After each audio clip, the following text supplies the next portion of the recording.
Gustavo Torner, La armonía secreta del pensamiento, es una exposición antológica que recoge 6 décadas de producción del artista conquense a través de 42 obras, desde pintura, escultura, collage, dibujo, serigrafía, aguafuertes, aguatintas.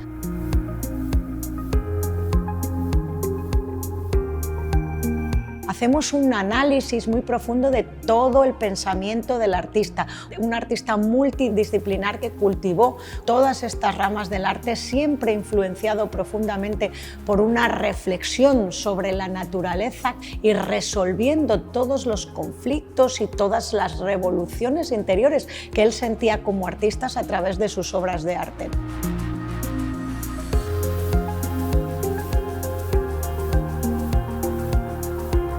Fue uno de los grandes pensadores y de los grandes creadores del arte de la vanguardia española de posguerra.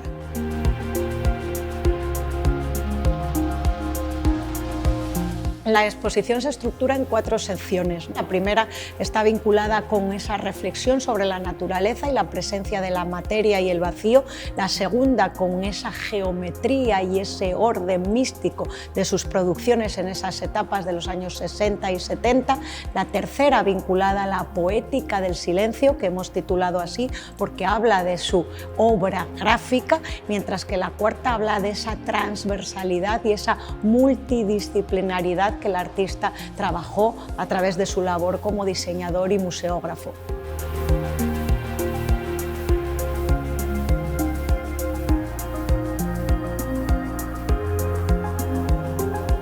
La obra de Torner es precisamente eso, es una obra armónica, una obra que invita a la reflexión por parte del público, que invita a cuestionarnos, a hacernos preguntas.